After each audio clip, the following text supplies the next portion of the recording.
នេះដោយតែបានសន្យាជាមួយនឹងទូរទស្សនិកជនយើងនឹងជួបជាមួយនឹងវាគ្មិនពិសេសសម្រាប់ថ្ងៃសុក្រនេះហើយជាដំបូងមុននឹងជួបជាមួយនឹងវាគ្មិនយើងសូមអញ្ជើញលោកអ្នកតាមដានទស្សនានៅវីដេអូខ្លីបន្តិចសិនចា៎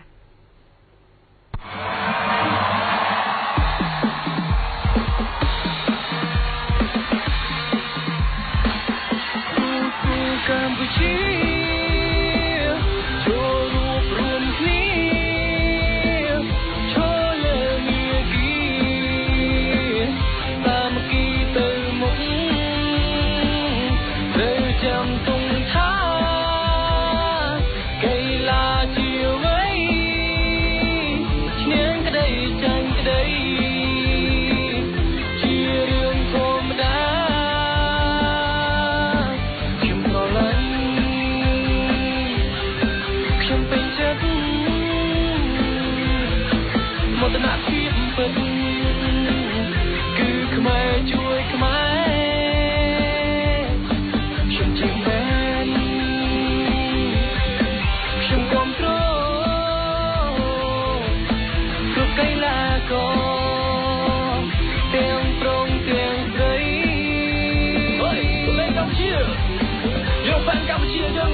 ចាលោកអ្នកបានឃើញច្បាស់ហើយអំពីសកម្មភាពផ្សេងៗជាពិសេសគឺវីដេអូខ្លីដែលយើងបានធ្វើការ highlight មុននេះបន្តិចអញ្ចឹងលោកអ្នកកាន់តែដឹងហើយថានៅខាងស្ដាំដៃរបស់នាងខ្ញុំគឺជាអ្នកណាអញ្ចឹងនាងខ្ញុំសូមជម្រាបសួរតែម្ដងបាទជម្រាបសួរវឌ្ឍនាការប្រហែលជាពិសេសអ្នកដែលគ្រប់គ្រងណាគេហៅថា fan ណា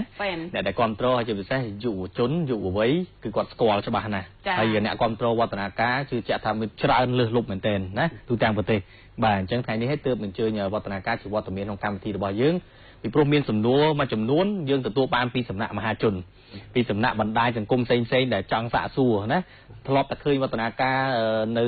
ក្នុងតារាងបាល់ប្រកួតទីលានបាល់ទាត់ណាហើយក៏មានរឿងខ្លះដែលចង់ដឹងអំពីប្រវត្តិផ្សេងៗរបស់វឌ្ឍនាការដែរបាទចាចង់សួរដំបូងតែម្ដងវឌ្ឍនាការជាអ្នកស្រុកណាដែរខ្ញុំជាអ្នកស្រុកកណ្ដាលកពតអ្នកកពតបាទអញ្ចឹងអ្នកណាមានបងប្អូននៅខាងខេត្តកពតឬក៏ fan អ្នកខ្លះនៅខាងកពតណាបាទវឌ្ឍនាការជាកូនទីប្រមាណហើយមានបងប្អូនប្រមាណអ្នកដែរខ្ញុំមានបងប្អូន3នាក់ហើយខ្ញុំជាកូនទី2អូប្រុសតែឯងឬក៏មានបងប្អូនស្រីមានប្អូនប្រុសពៅហើយបងស្រីអូអញ្ចឹងអ្នកឆ្លាស់គ្នាណាស្រីប្រុសប្រុសពៅមួយទៀតចាអញ្ចឹងវឌ្ឍនាការគឺជាអ្នកសុខពតហើយមានបងប្អូន3នាក់ហើយជាអ្នកកណ្ដាលកូនកណ្ដាលគេចង់សួរសំណួរជាបន្តថាតើវឌ្ឍនាការបានចាប់ផ្ដើមចូលលេងបាល់ទាត់តាំងពីពេលណាមកដែរសម្រាប់ខ្ញុំចូលវឹកហាត់តាំងពីអាយុ12ឆ្នាំហើយបាទប្រហែលជាបាន6 10ឆ្នាំមិនចាប់ដើមអាជីពបាល់ទាត់បាទចាឥឡូវអាយុប្រហែលឆ្នាំហើយឥឡូវខ្ញុំ22ឆ្នាំអូអញ្ចឹង10ឆ្នាំទៅហើយណាគ្រាន់តែវឹកហាត់ទៅក្នុងការប្រកួតនេះបាទ10ឆ្នាំទៅហើយតើមួយទៀតថាតើមានកត្តាអ្វីដែលជំរុញឲ្យវឌ្ឍនាការចូលក្នុងវិស័យកីឡានេះហើយរហូតមកដល់ឈានជាកីឡាករឆ្នើមប្រចាំប្រទេសដូចនេះសម្រាប់ខ្ញុំគឺការលេងបាល់របស់ខ្ញុំគឺដោយចិត្តស្រឡាញ់របស់ខ្ញុំផ្ទាល់តែម្ដងហើយបន្ទាប់ក្រោយមកបានមានក្រុមគ្រួសារជាអ្នកជំរុញបន្តទៀតបាទដំបូងគ្រួសារគាត់អត់ចង់សូវឲ្យលេងប្រហែលទេចាបាទគាត់ចង់ឲ្យរៀនផងលេងផងបាទរហូតដល់ឥឡូវពេលដែលវឌ្ឍនាការរវល់បាល់ទាត់អញ្ចេះវឌ្ឍនាការដកឃ្លាពីការសិក្សាឬក៏យ៉ាងម៉េចដោយសារឥឡូវខ្ញុំមានការរវល់ច្រើនអញ្ចឹងខ្ញុំជួការសិក្សាដល់កម្រិតណាហើយការសិក្សាខ្ញុំរៀនបានត្រឹមឆ្នាំទី2ហ្នឹងអញ្ចឹងអត់អីទេយើងមានឱកាសបន្តទៀតណាពេលដែលយើងដកឃ្លាពីវិស័យកីឡារហូតមកដល់ពេលនេះដោយសារតែវឌ្ឍនាការគឺជាកីឡាករឆ្នើមមួយរូបនៅក្នុងក្រុមជម្រើសជាតិរួមជាមួយនឹងកីឡាករដទៃស្អាតទៀតដែល fan យើងបានស្គាល់បណ្ដាចង់សួរផ្ដោតសំខាន់ទៅលើវឌ្ឍនាការតែម្ដងថាតើតាំងពីការចូលលេងរហូតដល់ពេលនេះវឌ្ឍនាការបានទទួលពានរង្វាន់អីខ្លះដែរសម្រាប់ខ្ញុំពានរង្វាន់ជាក្រុមគឺខ្ញុំធ្លាប់ជួយយុវជនអាយុ15ឆ្នាំ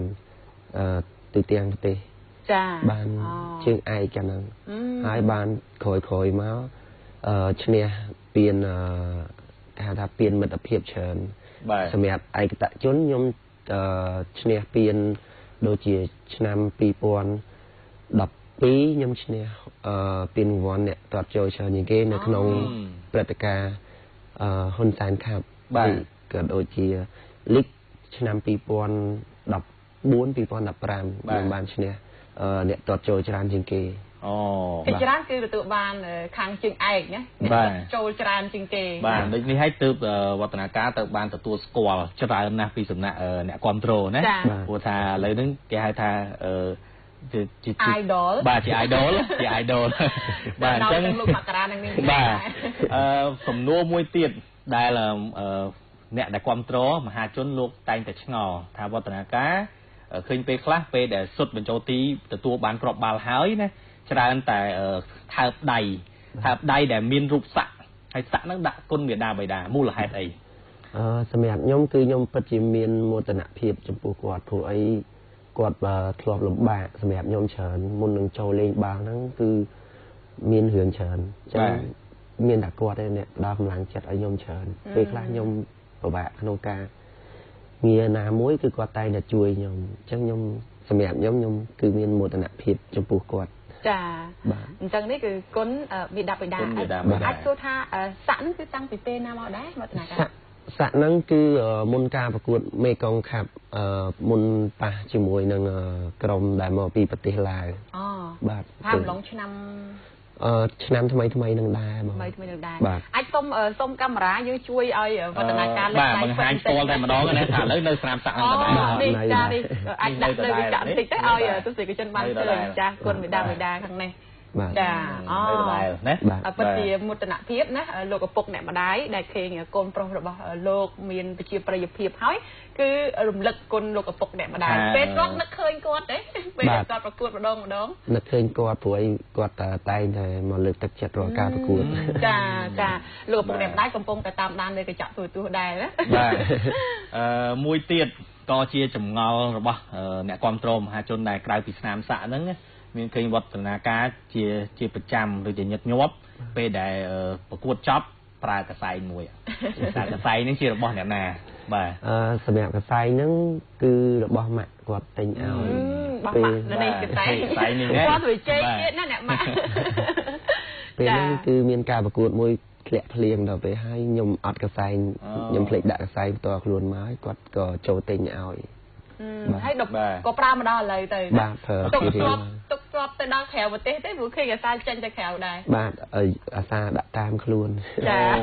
គាត់ជាប្រកបដោយកន្លងធម៌ណាបាទគាត់សាក់ទាំងគុណមេដាបៃតាសូម្បីតែកសែងដែលអ្នកម្ដាយឲ្យគាត់យកតាមរហូតណាចាមួយវិញទៀតសំណួរតាក់ទងការប្រកួតវិញ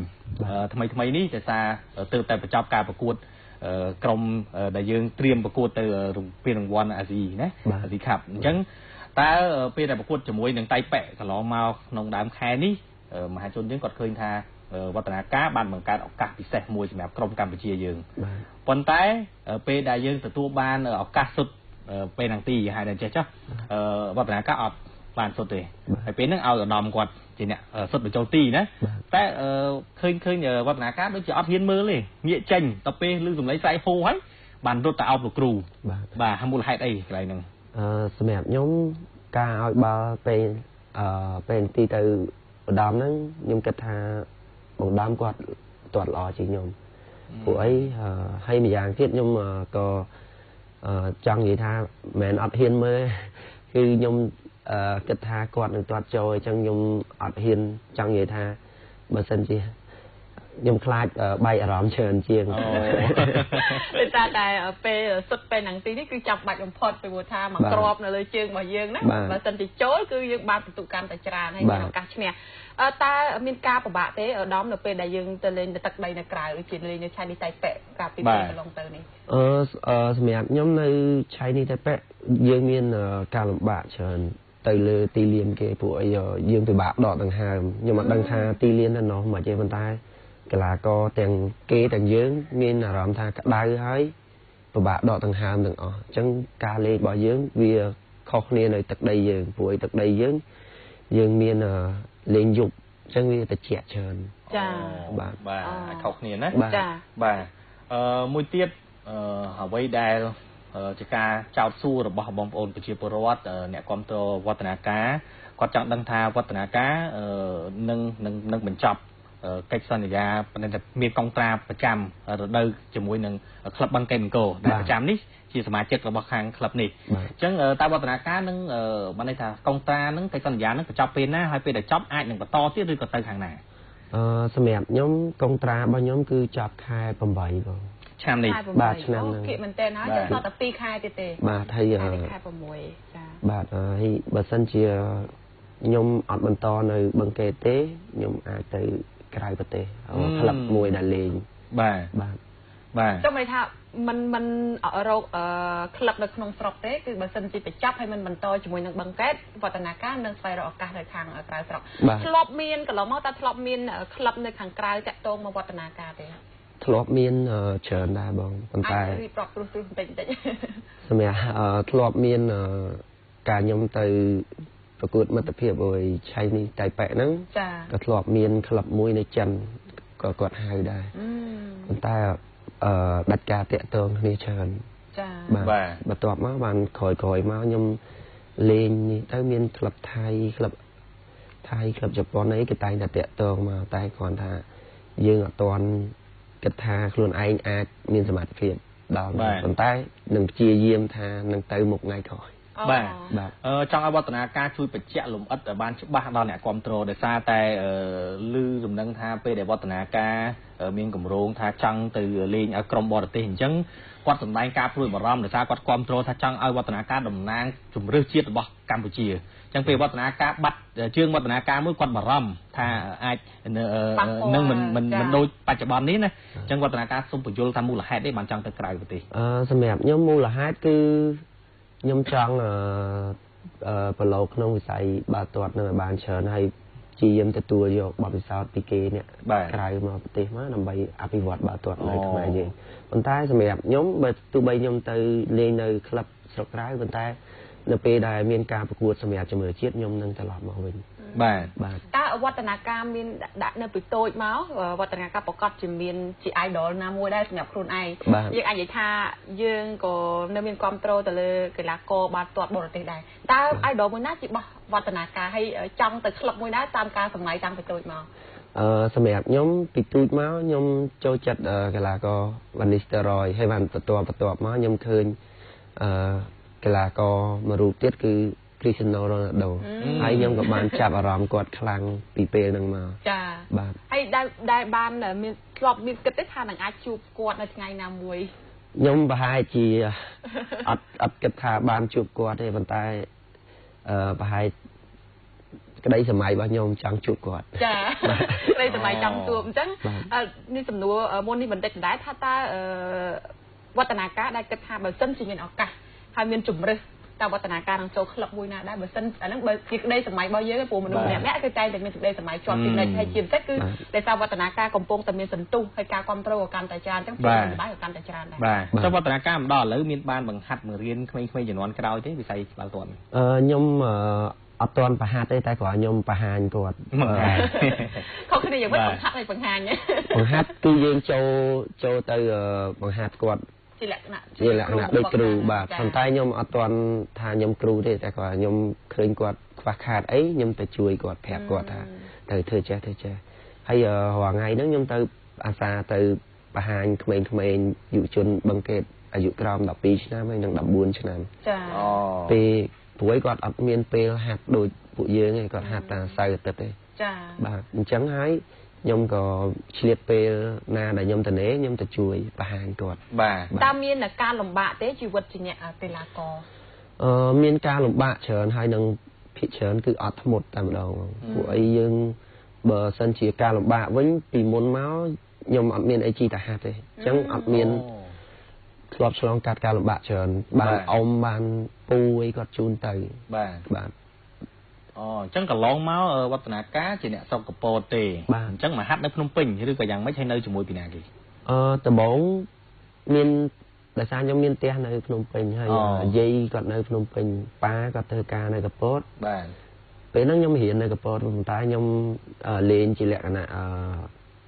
សិស្សទូទាំងប្រទេសបាទហើយតបមកបានគេក៏ហៅចូលក្នុងក្រុមជម្រើសជាតិអាយុក្រោម14ឆ្នាំមកបានខ្ញុំមកហាត់នៅពេញតបមកបានជាប់នៅពេញរហូតមកចាឥឡូវនេះនាងខ្ញុំសុំសំណួររឿងចិត្តចូលទៅក្នុង personal រឿងឯកជនបន្តិចទៀតដោយសារតែឥឡូវនេះបើនិយាយ fan វិញលោកមករាបាទមិនថាតែខាងបរោះហើយយើងនិយាយពីខាងស្ត្រីវិញនារីអូននារីយុវវ័យណាគាត់មានការគ្រប់គ្រងអ្នកខ្លះឆាត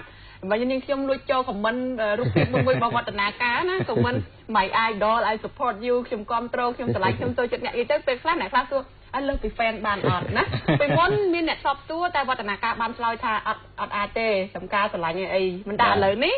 តើវឌ្ឍនាការមានការផ្លាស់ប្ដូរទេបើសិនជាមាន fan មួយចំនួនគាត់សុំលើពី fan បានអត់សម្រាប់ខ្ញុំឃើញ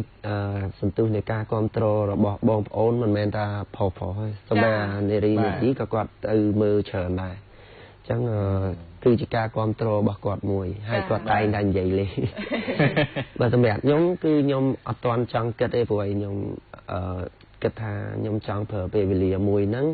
ដើម្បីទៅលើបាល់ទាត់តាមមុខគាត់បានន័យថាដុសខាត់ជំនាញរបស់យើងបន្ថែមទៀតចូលទៅបានន័យថាអាចចូលទៅក្នុងចំណោមលក្ខណៈអន្តរជាតិទៀតណាសម្រាប់គោលដៅរបស់វឌ្ឍនាការបាទវឌ្ឍនាការតាក់ទងទៅនឹងអាជីពដែលវឌ្ឍនាការថាចង់បណ្ដោះមុតស្រួចទៅខាងហ្នឹងក៏មានមហាជនយើងគាត់បានដឹងហើយសូមបង្ហាញពីរឿងគ្រួសារបន្តិចព្រោះដោយសារមានមហាជនក៏បានស្គាល់ហើយបានដឹងពីច្រើនដែរពុកលោកវឌ្ឍនាការណាអញ្ចឹងលោកពុកវឌ្ឍនាការគាត់ជាបាខេត្តកំពតហើយបច្ចុប្បន្ននេះណាអាដាមច័ន្ទចេស្តាអញ្ចឹងមានសំណួរពីមហាជនថាតើវឌ្ឍនាការនឹងចង់ផ្លាស់ប្ដូរអាជីពជាកីឡាករបាល់ទាត់ទៅចាប់យកការងារខាងនយោបាយដោយលោកឪពុកដែរឬក៏យ៉ាងណាសម្រាប់ខ្ញុំបើទោះបីជាគាត់មាន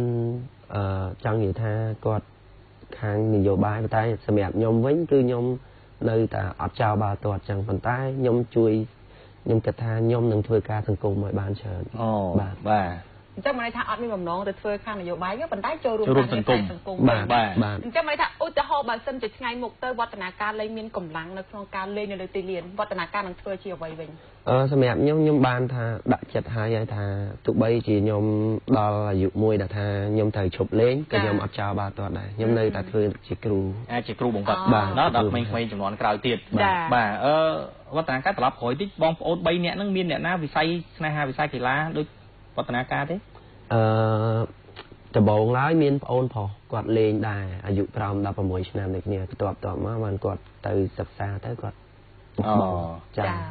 បាទអញ្ចឹងមានវឌ្ឍនាការមួយទេមុតស្រួចទៅលើវិស័យបាល់ទាត់នេះតែម្ដងបាទចា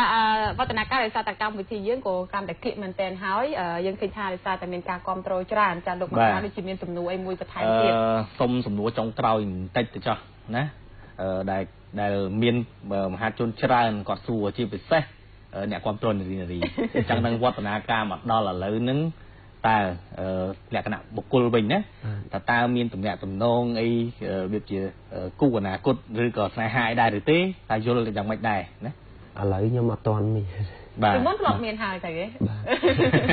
យើងសួរបន្តិចយើងប៉ះអារម្មណ៍តិចណាតែដើម្បីឲ្យមានអ្នកគ្រប់គ្រងមួយចំនួនគាត់ចង់ដឹងដែរព្រោះចង់ដឹងពីមាត់វឌ្ឍនាការអញ្ចឹងពីមុនមានតែឥឡូវគឺអត់មានទេហើយក៏អត់ទាន់ចង់មានដែរណាអត់ទាន់ចង់មានតែវឌ្ឍនាការបានបញ្ជាក់ឲ្យគឺចង់ដោះខាត់ធ្វើយ៉ាងម៉េចឲ្យអាជីពរបស់គាត់ហ្នឹងឈានទៅដល់លក្ខណៈអន្តរជាតិទៅទៀតមិនមែនតែត្រឹមក្នុងស្រុកទេណាហើយលក្ខណៈអន្តរជាតិដែលគាត់ថាអាចទៅលេងឲ្យក្រុមបរទេសហ្នឹងមិនមែនបានតែគាត់ចោលការងារជំរឿសជាតិនេះទេគាត់ទៅចាប់យកបទពិសោធន៍ថ្មីមួយដើម្បីមកជួយណាអភិវឌ្ឍបន្ថែមនៅក្នុងស្រុករបស់យើងនេះបាទចាទៅចុងក្រោយតើវឌ្ឍនាការមានអីជាការថ្លែងអំណរគុណទៅដល់អ្នកគ្រប់គ្រងហើយជាពិសេសគឺជាការអំពាវនាវទៅដល់យុវជនកម្ពុជាឲ្យមានការចូលរួមកាន់តែខ្លាំងទៅលើវិស័យបាល់ទាត់នេះដែរបាទជាចុងក្រោយខ្ញុំសូមអរគុណដល់ពួកគាត់ដែលតែងតែគ្រប់គ្រងមិនថាក្មេងមិនថាចាស់គាត់គឺគ្រប់គ្រងទោះបីគាត់អត់បានទៅមើលផ្ទាល់តែគាត់មើលតាមទូរទស្សន៍បាទខ្ញុំពិតជាអរគុណពួកគាត់ខ្លាំងហើយក៏អរគុណដល់សហព័ន្ធក៏ដូចជារាជរដ្ឋាភិបាលដែលតែងតែឧបត្ថម្ភរាល់ការប្រកួតរបស់ពួកយើងពួកអីខ្ញុំឃើញថាឥឡូវហ្នឹងមានសន្ទុះការគ្រប់គ្រងខ្លាំងបំផុតហ្មងបាទ បាទអញ្ចឹងអរគុណណាស់សម្រាប់វឌ្ឍនាការចំណាយពេលវេលានៅព្រឹកនេះណាព្រោះយើងជាកម្មវិធីសូមជម្រាបជូនថាឥឡូវនេះគឺជាកម្មវិធីកំពុងផ្សាយផ្ទាល់ណាអញ្ចឹងវឌ្ឍនាការក៏ប្រហែលជាមិនដែលសម្ភាសក្នុងកម្មវិធីផ្ទាល់ដូចនេះទេណាដែរណាអញ្ចឹងប្រហែលជាមិនអីទេអារម្មណ៍វឌ្ឍនាការតែដោយសារវឌ្ឍនាការដោយសារឃើញគាត់នៅក្នុងទីលានប្រយុទ្ធបាល់ទាត់ណាគាត់ស្វាហាប់ប៉ុន្តែនៅខាងក្រៅគាត់មិនទៅនិយាយវឌ្ឍនាការនៅក្រៅសុភាពនារី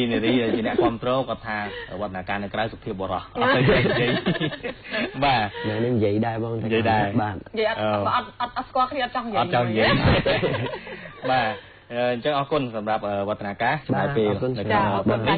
សង្ឃឹមថានឹងមានអ្វីពិវត្តថ្មីទៀតបន្ថែមទៀតយើងនឹងអញ្ជើញវឌ្ឍនាការមកជាថ្មីម្ដងទៀតចាអរទស្សនិកជនកិច្ចសម្ភាសពិសេសជាមួយនឹងកីឡាករដ៏ឆ្នើមរបស់កម្ពុជាគឺវឌ្ឍនាការក៏បានជិះមកដល់ទីបញ្ចប់ហើយកម្មវិធីព័ត៌មានមហាជនស្ថានីយទូរទស្សន៍អាស៊ីអាគ្នេយ៍រយៈពេល2ម៉ោងចាប់ពីម៉ោង7ដល់ម៉ោង9ព្រឹកសម្រាប់ថ្ងៃសុក្រចុងសប្តាហ៍ក៏ជិះមកដល់ទីបញ្ចប់ដែរ